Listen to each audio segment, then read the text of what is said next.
Faults. Depression. So it's coincidence that over the last week, Yeah. we've both had manufacturing faults with both our things. Major.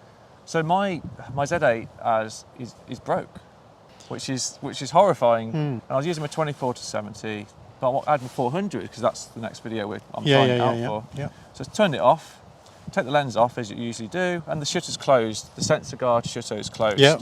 So I put the lens on, simple, turn it on. And I looked through the viewfinder.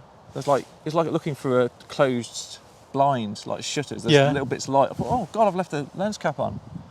Wasn't. So I turned it off, take off the lens carefully, and it was all over the place. The shutter It's guard. like someone crashed into the shutters. One of them was out of this hinge. Because is it like three? Is it in three pieces? I think it's 3 or 4. So one of them would come off, whatever it is. And one of them was touching the sensor, I could see, and sticking out on an angle. So I had to kind of just pick it out because I couldn't even get the lens cap back on to, just to close it off. Took it out and put it in my pocket, and then. When you say lens cap, you mean the cap on the body? The body cap, sorry. Yeah. The body cap. Took the sensor and I looked at it, I've tested it, there's scratches on it, little bits of damage everywhere. I'm like, So I've had the Z8 for 5 months, getting close to 6. And luckily in the 6 months, the shop still has the warranty. Yeah. Then I messaged you, didn't you said that Nikon has a year for Yeah. So I've sent it off, and well, who knows what they're going to say. Because I'm just nervous that they're going to say, oh, I've done something to it, I've Which got you something blatantly haven't done. No? It's really hard to do anything like that because, the lens is built for the hole, so you'd have to go a really strange angle to try and touch that I don't even know guard. how you would even do it. I don't know how you would do it. No. So, and the bottom line is you've got a wedding now tomorrow. Yeah. So you've got to go back to those old prehistoric cameras, the Z6. Well, yeah, luckily 1 and 2. Yeah, luckily I've still got my Z6 1 and 2. Yeah. But I said to the camera shop and to Nikon NPS, the professional service, said, well, as a professional, I need a replacement. This is my best camera. I use it for a living. They're like, there's nothing they can do. No. Well, when your car goes into a, Yeah, or you have if you have an insurance claim or warranty. You have a hired car that covers you to get you to yeah. A to B. Yeah. I think they should have a system in place for that. It doesn't have to be the new one. It can be, they can have a selection of different ready Z8s just to replace you, get you on your way. Because who knows how long it's going to take. But then today we went to use this 400 and lens, didn't we? To compare it with the 200 to 500. Yeah. And hopefully the 70 to 200, my favourite lens. Yep. As soon as I switched my camera on with 70 to 200 on it, lens initialization failure. Now, that error I've had now, we've done a video about it before, I've had it on 3 different lenses. One was an 85mm f1.8 that it happened on within a week of purchase, so that got exchanged by the supplier straight away. Yeah. I had it on the 24 1.8, which went back to Nikon to repair, and took me probably 6 months to get back. 4, 5, 6 months. But in the end, they just replaced it, didn't they? In the end, yeah, because they were waiting for so long for parts from Japan that they just replaced it and gave me a brand new one because it'd hardly been used.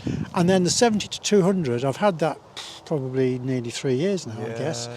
So not too long after I'd had it, I got that error once, panicked, switched it on and off a couple of times, swapped it over, whatever, it went away. I've never had it again until today. And now today, it was consistently doing it. Once, I turned it on and it had gone away. Turned it off, turned it on again, and it was back. So that's going to have to go off. And I was planning to use that tomorrow. Now I can't because it's not working. So I'll probably end up using my 85mm. I'll get away with it. Well, we're both lucky it didn't happen when we were on a job. We were just doing it leisurely. But that lens initialization failure, I think it's a regular fault, isn't it? Yeah. I think last time they said it was some kind of little disc. They gave me a reason of what it was. Well, only because I asked them 2 or 3 times. I've seen online loads of people, well, a number of people have that sort of error. Yeah. But I've never ever heard, Nikon ever comment on it or any of the big YouTubers comment on it. There's just...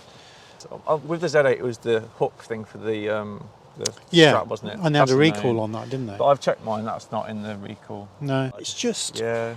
not good, really. So yeah, has anyone else had this problem, and how have Nikon resolved it? How much did it cost? It's that horrible feeling when your equipment goes wrong, when it's so expensive, and you know if it's out of warranty, it's going to cost a fortune to fix again, and it's going to take a while. So there we go, a bit of a rant. rant. We're just unfortunate in the last week, both our things have gone wrong. Yeah. But most of the time, well, I don't know. Got to be able to rely on the stuff. Yeah. 100%, haven't you? With the mount, with the different lenses seem to connect with the Z bodies all a bit differently. I noticed some of them are tighter, some of them are looser. Right. Especially with the FDZ, that feels weird in itself. It just doesn't, it seems too tight. That's why I like the shutter guard on the Z8 so well, because it gives you more time, gives a bit more confidence, doesn't it? Now you're worried about it. I love the innovation of it. Yeah. But, you know, it protects it, Not especially when in it the comes field. apart inside the camera, though. It's not so good. Let us know what you think and if it happened to you.